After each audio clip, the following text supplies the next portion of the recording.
Hello and welcome to Autology, the weekly podcast that brings you the latest on automotive technology. This week's episode is called Low Voltage Battery, a traditional technology with a key future role to play.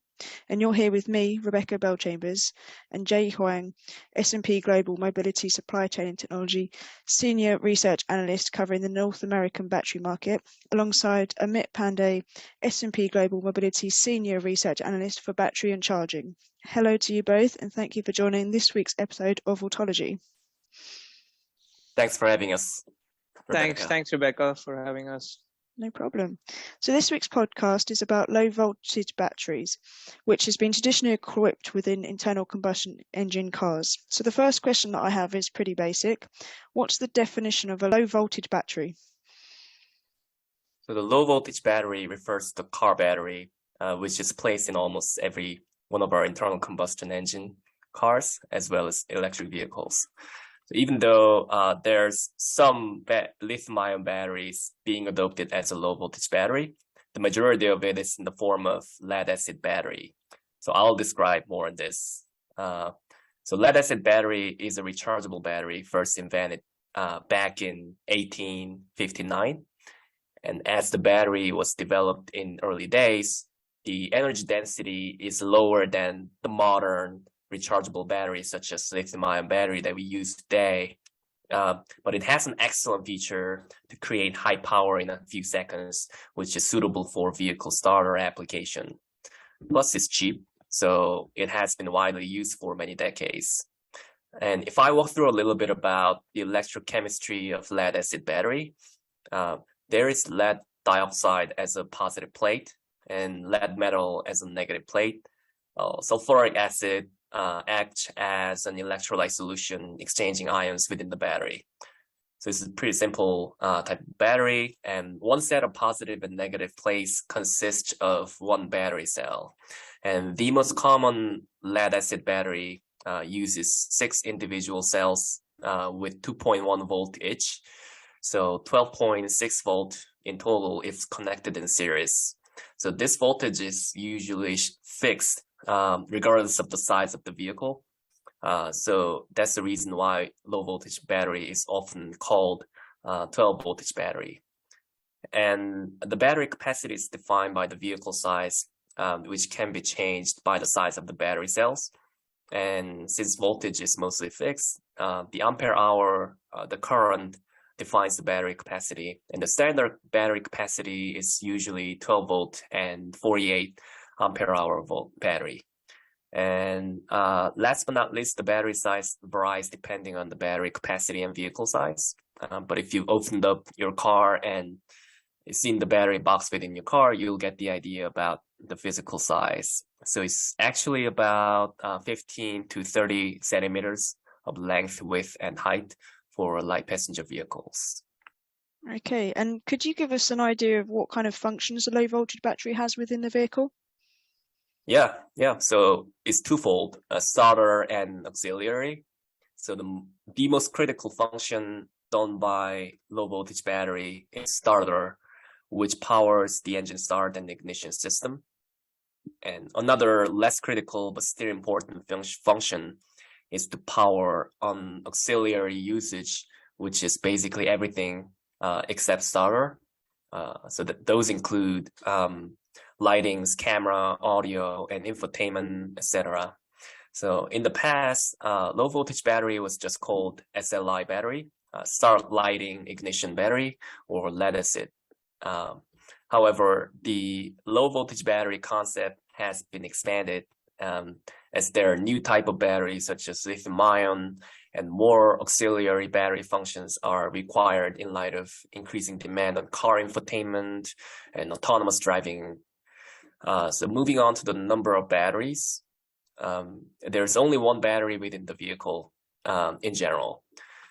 But as the functions and requirements performed by low voltage battery have been expanded, the number of batteries go up from 1 to 2 and then 3 and even 4 for higher end vehicles. Okay, so When talking about electric vehicles, for example, why do we still need a low voltage battery when the vehicle's already equipped with a much larger battery? Yeah, that's a great question and maybe $1 billion question that lead acid battery industry tries to answer. And in order to answer the question, I would like to first highlight why battery electric vehicle does not need low voltage battery as much as internal combustion engine does. And secondly, why low voltage battery is still required in battery electric vehicle. So first and foremost, unlike internal combustion engine vehicles, the battery electric vehicle does not have an engine to be started and ignited by low voltage battery. So no more jump starting your vehicle, which is another reason why you may want to switch to the battery electric vehicle. So therefore, this eliminates the need of starter battery. And also battery electric vehicle already has a giant battery within the vehicle. So to give you a sense on how giant it is, the traction battery within battery electric vehicle usually has around 400 volt or 800 volt or more for the high performance vehicles. So it's theoretically more than enough to power all the low voltage battery auxiliary functions as well. So therefore, battery electric vehicle is able to eliminate low voltage battery completely by design. So that sounds scary. However, if you look into the reality, low voltage battery is still widely used as an auxiliary battery within battery electric vehicle, mostly because it's more efficient. So for example, Tesla has 12 voltage battery of all of its models, as well as most of other battery electric vehicle makers. So I guess from battery electric vehicle architectural point of view, it may be more cost effective and simpler to just have a few $100s of low voltage battery than to add a converter and design all the separate electrical system for 12 voltage battery, or to shift 400 voltage battery electricity to 12 volt. So the issue is not really about whether they use low voltage or not, but about whether battery electric vehicle makers can ditch lead acid battery and replace it with the lithium ion, namely to reduce the lead content usage for the most part. So last year, Tesla switched from lead acid battery to lithium ion battery for its 12 voltage auxiliary battery within Model S and Model X. And Hyundai also replaced lead acid battery with lithium ion with its Ioniq from 2017. So it's true that some portion of lead acid battery will be replaced by lithium ion battery, but it is unrealistic to assume lead acid battery will be completely ditched by lithium ion battery, mainly due to its cost efficiency and reliability.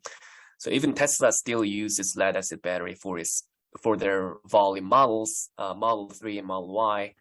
And not only about the cost, lead acid battery has obvious advantages over lithium ion battery on highly matured supply chain, higher safety and recyclability, high and low temperature performance, flexibility for battery location inside the vehicle. Okay. And could you elaborate a little bit more on the regulations in both lead acid and lithium ion batteries? And if I'm not mistaken, there was a proposal submitted by the European Chemicals Agency to restrict the use of lead as a substance of very high concern. Yeah, hi. So let me take up that proposal that was submitted by the European Chemicals Agency bit here. So basically earlier in February this year, ECHA, which is the European Chemicals Agency, it's an agency that belongs to the European Union. They had put out recommendations on about 8 new substances of very high concern that could be hazardous for people and other living beings, including birds and children. So under this proposal, what they said that they wanted to include lead amongst the 8 new substances to include it in the REACH authorization list. To understand what this means is that that any company that was using lead in the production of a battery or any product, they would be required to get a written permission from the authorities before using lead. Now, if you look at the proposal, the aim is to minimize the risks that are related with these substances by ensuring that that their usage is controlled and well controlled throughout their life cycle, and it's only allowed under specific permissions. But then on the other hand, from the well established ecosystem, that the companies that operate, that use lead to make batteries and other things, for them it's more it's like making the process very bureaucratic, that they have to reach out to get the permissions in place before they do they produce something, they engage in the production using lead. So that's one thing. I spoke to a gentleman called Steve Binks, who's the director for regulatory affairs at the International Lead Association, who explained the ramifications of what this could mean for the lead economy in Europe.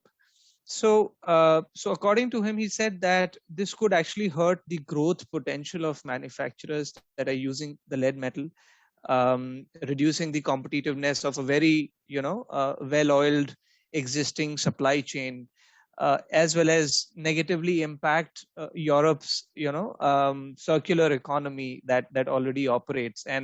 And going forward, this becomes increasingly important, as Europe is looking to become a net zero continent by 2050. So he suggested that if lead metal is included in the REACH Annex 14, this would simply impede the delivery of EU policy objectives for a region that's already strategically autonomous and sustainable. It doesn't depend on any other country to import or recycle lead. Like for lithium, there's a lot of dependency on China and other continents, the raw materials. So which is why it is strategically very important. Also, to get the understanding of how big this could get is, we need to understand where exactly lead is used in the automotive. So batteries particularly account for 90% of the usage. So that much of lead metal is used in Europe to manufacture batteries. That's what Jay was just explaining, where lead is used, lead batteries are used, how important they are. Apart from that, lead is also used in manufacturing solar panels and cable sheathing, soldering, vehicle components manufacturing, and several machines. So basically, apart from the products that are available to the end consumers, there's a lot of back-end usage of the lead metal as well. That said, the metal is also used in reducing friction. When we are seeing high precision of machining going on, especially say in steel production or production of brass and aluminum alloys. So that's where we see a lot of usage of lead. It's also used in the production of other metals like zinc, copper, and platinum group metals. So it's a key enabler, not just in the production of these metals, the batteries, as well as in the recycling. Which basically gets us to understand the importance of circularity that Europe is looking going forward. Particularly, as per ILA, about 20 metals are recovered from scrap using lead. So that shows how important this metal is. And then, of course, the battery production alone in the EU represents about 90% of EU use of lead metal, which has a valuation of about 2 billion euros. And if we look at downstream, then the European lead battery industry supports about close to 15 billion euros in GDP to Europe and about 37 billion in output. and provides direct employment to about 32,000 workers. So any type of ban or regulating this industry could have a direct impact on the ecosystem, which involves as many people. That said, the ILA has pointed a couple of suggestions. They said that rather than doing this, the ECHA should look at, first of all, define specific areas where the lead emissions or the exposure of lead is unacceptable, and then come up with regulating those areas. Like, for example, Mr. Binks gave he cited some data from European Pollution Release and Transfer Register, where he said that about 65% of yearly lead emissions to air in the EU come from activities that do not use lead metal at all, and are not even in the scope of REACH authorization. For example, he said that lead emissions from thermal power stations, where I think pig iron and steel production happens, that's where a lot of lead is emitted into the air, and as well as waste management. So he said that those are the areas which needs to be the focus for the regulatory authorities, where they can actually do some effective changes or suggest effective changes. Yep. Thank you, Amit. There's a really great summary on what's happening in Europe. But the recycling regulations in the US does not seem to be strict as much as Europe, but it will likely be strengthened in light of increasing ESG pressures. And in February this year, EPA issued a proposed rule imposing more stringent air emissions controls for lead-acid battery manufacturing. But I have not seen the strictest form of regulations that may threaten the whole lead-acid battery industry in the US at least. And I don't think it will likely happen in the future. So I don't see a lot of issues on regulations in the US, even though it's being tightened. Mm-hmm. It's interesting to see the way that the US and Europe are kind of approaching this differently. So are there any recommendations that the International Lead Association has put out for the EU?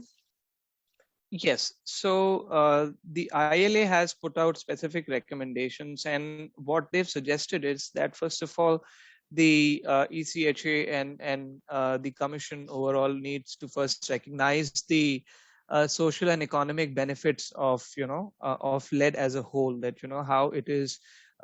It makes Europe a very strategically autonomous region when it comes to lead manufacturing and recycling, and as a key raw material, where Europe is not dependent on any other country for that. That includes, I think, a percentage of over 80% of lead is already used in recycling, where it is used for manufacturing batteries. The second recommendation from ILA basically is that they're suggesting that the authorities need to identify a more effective and proportionate measure to address any use of lead metal, which the European Union believes present a residual risk, which is not already addressed. So we need to understand that lead is already a heavily regulated metal in Europe, and they believe that bringing that under the REACH authorization list would over-regulate the industry. And by over-regulating the industry, a lot of incoming investments into the supply chain, into the circularity of lead, that might stop. Investors don't like an over-regulated industry, so that might actually fail in attracting more investments, which is not a good news for all the companies, industry as a whole, and companies involved in lead manufacturing. The third recommendation that they had put out was that they need, as in the authorities need to understand the complexity of lead value chains across the EU, which would result in a very high volumes of applications. So they said, and a lot of small and medium enterprises are also involved in this, which means that smallest of the changes brought into the existing ecosystem will disturb a lot many players in the existing supply chain, especially the SMEs who do not have much capital to spend on R&D and technology.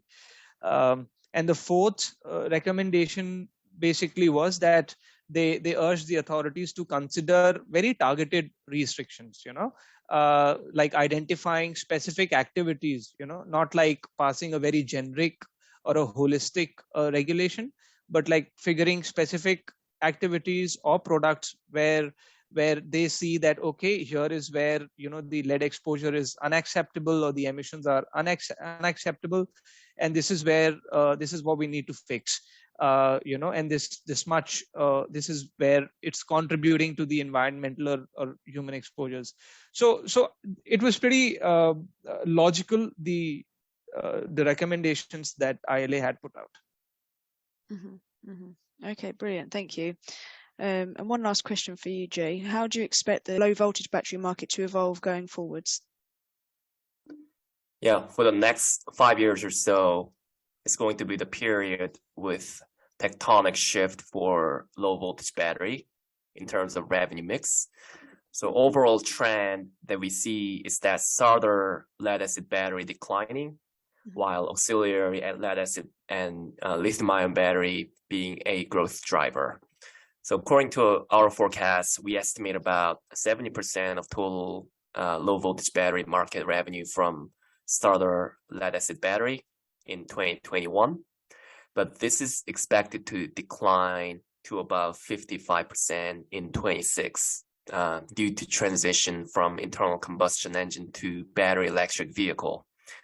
Meanwhile, auxiliary lead acid battery revenue portion will go up from about 20% in 2021 to about 35% in 26 due to increasing auxiliary battery adoptions in both battery electric vehicle and internal combustion engine.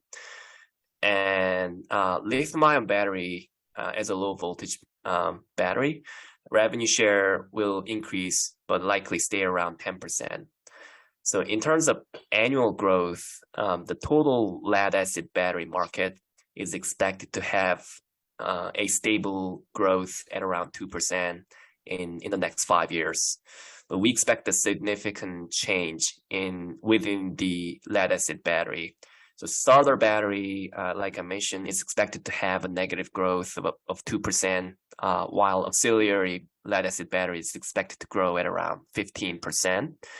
And outside of the lead acid battery, the total low voltage lithium-ion battery growth is expected to be around 10%.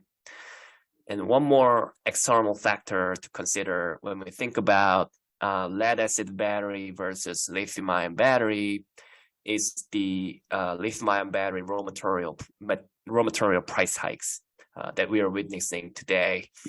So as the lithium-ion battery price rapidly goes up due to a few 100% of lithium carbonate price hike and double-digit hikes for nickel and cobalt and other metals, for instance, there'll be more incentives for automakers to just keep using lead acid battery than to use expensive lithium-ion battery.